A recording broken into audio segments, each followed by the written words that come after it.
najglasnije. Rock Fan. 1, 2, 3.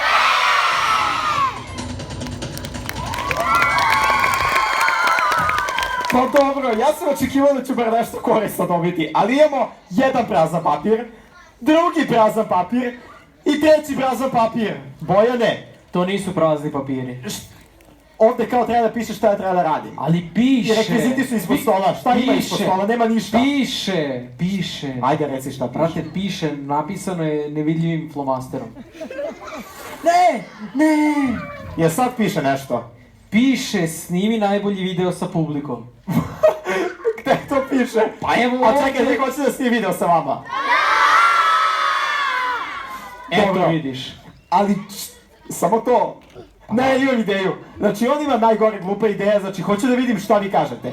Bojane, uzmi mikrofon odmah sad, vi smislite nešto baš korisno, neku najveću ideju, šta možemo sada zajedno da radimo.